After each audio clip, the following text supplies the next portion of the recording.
Hi, this is Dan Gravel, the programmer of Bliss, and I've just put a video together of how to bulk embed album art in your music collection. So this is just a quick run through with a music library which doesn't currently have any art. So first thing I do is I choose the music location. I'm currently running on Linux, so I'll choose a directory in my home directory.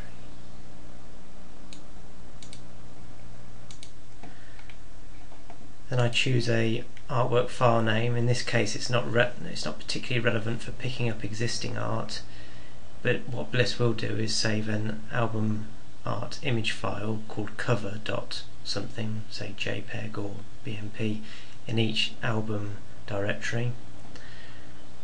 I choose to say embed art where possible, which means that for each album Bliss will embed the art within the music files. Then just click Install Album Art.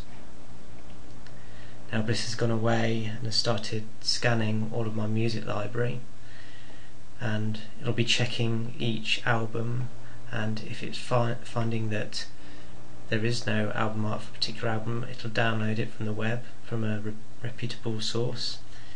If there was any art, it simply retains the existing art and allows me to change it.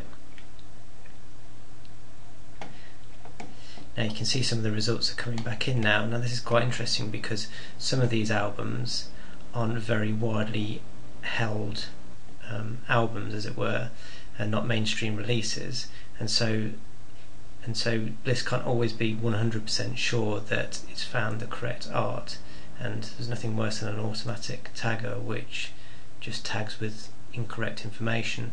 So instead what Bliss says is that it didn't find any definite art, but it has found some alternatives. So you can click on the change icon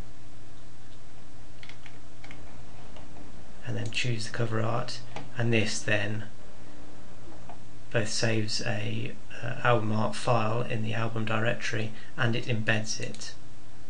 So you can see Bliss has correctly identified where it's stored an album art file. It said it's embedded it, and it's saying what the current size is as well for your information. Here's another example. This is an album that I picked up from a bargain bin in a supermarket in the UK, I think. And this doesn't have many entries on any well-known music databases, but Bliss has still found some example album art that we can choose, and I'll choose this one because it's the largest one, and that is the album cover. And away goes Bliss again and embeds the art. Now you can imagine this is just 6 albums, but in a music library of around, well, hundreds of albums, going through each album and embedding the art takes quite a long time. This is very useful because it works on bulk, so it goes through each of your albums and embeds the art in each of the music files. That can take quite a long time if you're doing it manually. So hopefully that gives you an idea of how to use Bliss to embed album artwork within your music files.